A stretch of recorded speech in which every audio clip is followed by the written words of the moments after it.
Welcome back to today's history, the place where the past comes alive, one day at a time. Today is May 18th, and it's a date filled with powerful moments that shook the world, from the violent eruption of Mount St. Helens in 1980 to a Supreme Court ruling that shaped civil rights in America.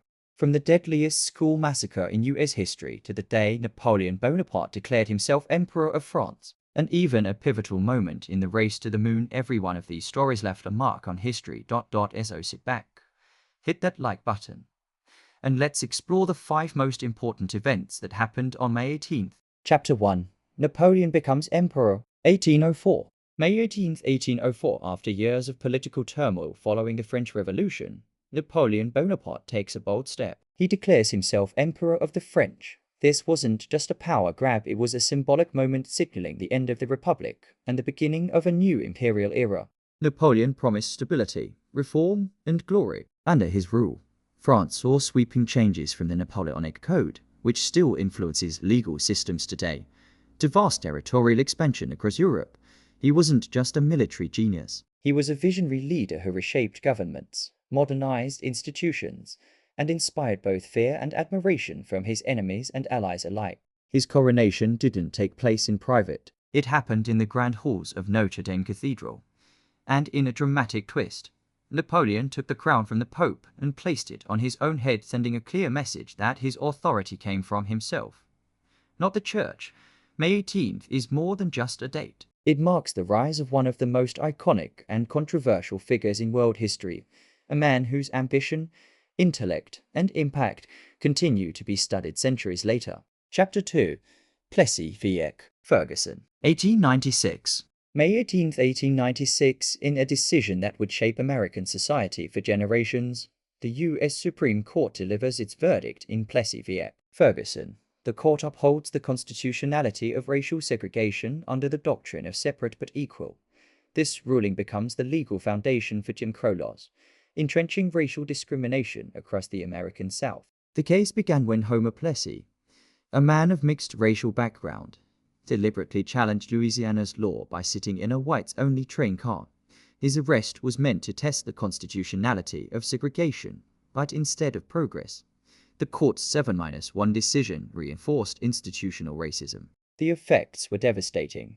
Schools, transportation, restrooms, and virtually all aspects of public life became segregated, with Black Americans consistently receiving inferior conditions. This injustice would remain unchallenged in court for nearly 60 years. It wasn't until 1954, with Brown v. Board of Education, that the tide began to turn. That decision overturned Plessy, declaring segregation in public schools unconstitutional and lighting a spark for the civil rights movement, while Plessy v. Ferguson stands as a reminder of how the law can be misused. It also shows the long journey toward justice and why remembering May 18th matters. Chapter 3. The Bath School Disaster, 1927. May 18th, 1927, in the small farming community of Bath, Michigan, an unthinkable tragedy unfolded that would shock the entire nation. Andrew Kehoe, a disgruntled school board member and former township treasurer, carried out what remains the deadliest school massacre in U.S. history over the course of months. He secretly planted explosives under the local school building. That morning, he detonated over 500 pounds of dynamite, killing 45 people, including 38 children, and injuring dozens more. Kehoe's motive: personal grievance over increased taxes used to fund the school and his perceived mistreatment by the town. He later detonated his truck, killing himself and the town's superintendent in the process. The scale of the horror was incomprehensible in 1927, a time when mass violence wasn't yet part of the national conversation. There was no 24/7 news coverage, no national mourning protocol, and no school security policies to revise. Families grieved in silence, and the event quickly faded from public memory. But the Bath school disaster deserves remembrance. It raises enduring issues: the need for better mental health support, warning signs of extremism, and how grievances can turn deadly if left unchecked. Nearly a century later, the tragedy still resonates, not just for its brutality, but for how it foreshadowed future acts of domestic terrorism and school violence. On May 18th, we remember the children of Bath and the importance of building stronger, safer communities. Chapter 4. Apollo 10 launch, 1969. May 18, 1969, a critical moment in the space race. On this day, NASA launched Apollo 10, the final full-scale test before the legendary Apollo 11 moon landing. Often called the dress rehearsal for the moon landing, Apollo 10 did everything but land. The spacecraft flew within just 8.4 nautical miles, or about 15 kilometers, of the moon's surface. Astronauts Thomas Stafford, John Young, and Eugene Cernan piloted this high-stakes mission, operating the command module Charlie Brown and the lunar module SUPI in a full simulation of the lunar landing. Why didn't they land? It wasn't part of the plan, and SUPI wasn't equipped with enough fuel for a return liftoff. But the mission provided absolutely crucial data: lunar orbit navigation, communication systems, docking maneuvers, lunar descent control. Apollo 10 proved that the systems and astronauts could safely orbit, approach, and retreat from the moon. Without its success, Apollo 11 might have failed or been delayed indefinitely. This mission also gave the world something else: confidence. Confidence that landing on the moon wasn't science fiction, but an achievable goal. So, on May 18, 1969, humanity inched just a little closer to the stars, and 2 months later, thanks to Apollo 10, Neil Armstrong took that giant leap for mankind. Chapter 5, Mount St. Helens Eruption, 1980.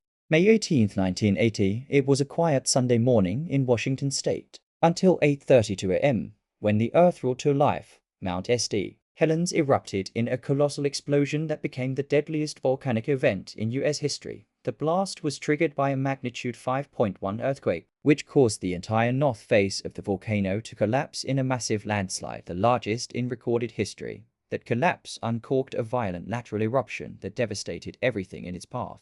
A scorching blast wave leveled forests across a 230 square mile area. Ash shot 15 miles into the sky, turning day into night across the Pacific Northwest. Cities like Spokane and Yakima were blanketed in ash, and the cloud eventually spread across the entire U.S., even reaching parts of Europe. The eruption killed 57 people, destroyed homes, highways, and bridges, and caused over $1 billion in damages. Entire ecosystems were transformed in minutes.